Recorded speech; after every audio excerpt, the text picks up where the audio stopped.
چھٹے امام علیہ السلام بیٹھے ہوئے، اصحاب آپ کے ارد گرد حلقہ لگا کر آپ کے گرد جمع ہیں۔ اب کسی نے سوال کیا، امام کی بارگاہ میں ہو، کسی کے ذہن میں سوال آئے سوال نہ کرے، کسی کے دل میں خواہش پیدا ہو دعا نہ کرے، تو کسی نے پوچھا اسأل اللہ الجنہ، میں اللہ سے جنت کا سوال کرتا ہوں۔ غور سے سنیے گا، میں اللہ سے جنت کا سوال کرتا ہوں۔ امام علیہ السلام نے اس کی طرف متوجہ ہو کے فرمایا کہ انتم فی الجنہ، تم جنت میں پہلے سے ہو، فَاسْأَلُوهُ أَلَّا يُخْرِجَكُم مِّنْهَا، سوال یہ نہ کرو کہ مجھے جنت میں داخل کر، سوال یہ کرو کہ میں جنت میں تم پہلے سے ہو، اللہ سے سوال یہ کرو کہ تمہیں اس میں سے خارج نہ کر دے، تمہیں اس جنت سے نکال نہ دے۔ کہا مولا جعلت فداک یا ابن رسول اللہ، اے رسول خدا کے فرزند ہم آپ پر قربان ہو جائیں، ہمارے ماں باپ آپ پر فدا ہو جائیں، ہم نحن فی الدنیا، ہم دنیا میں ہیں۔ کہا الستم تقرون بامامتنا و ولایتنا، کہ کیا تم ہماری امامت اور ہمارے اللہ کی طرف سے دیے گئے اختیار پر ایمان نہیں رکھتے؟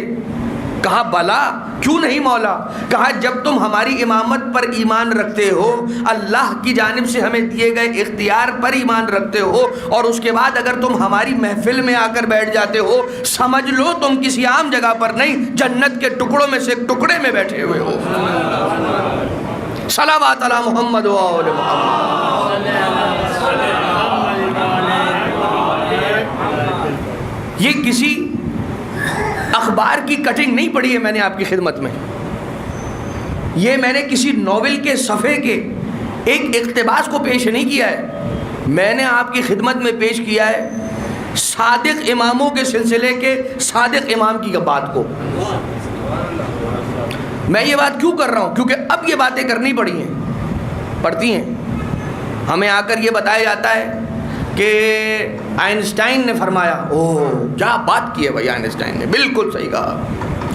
واٹس ایپ پہ، فیس بک پہ، جو بھی سوشل میڈیا ہے، جہاں پر بھی جو مراسلاتی نظام ہے، ان کے ذریعے سے آپ تک پہنچنے والی کوئی بات آپ تک جیسے کسی مستشرق، جیسے ویسٹرن اسکالرز کا کہا جاتا ہے، ان میں سے کسی اسکالر کی بات آ گئی، آپ کہیں گے کیا خوب بات کی ہے، کیا بات کی، اور جیسے ہم کہیں گے امام علیہ السلام نے فرمایا، تو کہیں گے یہ حدیث ضعیف تو نہیں سنائی آپ نے مجھے۔ ہمیں کیا ہو گیا ہے، ہمیں کیا ہوتا جا رہا ہے؟ میں یہاں سے اس لیے بیان کر رہا ہوں کہ یہاں سے بیان کیا جانا اس ممبر کا حق ہے اور ہماری ذمہ داری ہے۔ ہمیں ائمہ اطہار علیہم السلام اپنی اخبار یعنی کہ اپنی روایات کی جانب، یا یہ سمجھ لیجئے کہ اپنی روایات کے حوالے چھوڑ کر گئے ہیں ہمیں اہل بیت علیہم السلام،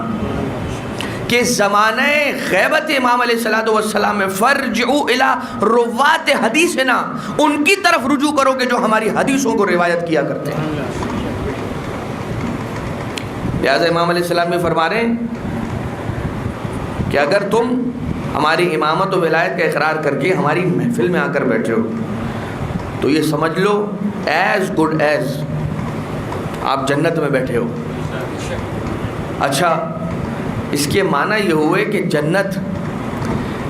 کسی خاص ایڈریس پر موجود کسی ٹکڑے کا نام نہیں ہے، جہاں اہل بیت کے چاہنے ماننے والے دل میں اہل بیت کی محبت و امامت پر ایمان رکھ کر بیٹھ کر ان کا ذکر برپا کر لیں، اللہ اسے جنت کا درجہ دے دیا کرتا ہے۔ اور پروردگار عالم ذالک فضل اللہ یؤتیہ من یشاء واللہ ذو الفضل العظیم، اللہ تو فضل عظیم رکھنے والا ہے، یہ اللہ کا فضل ہے جس کے شامل حال کر دے،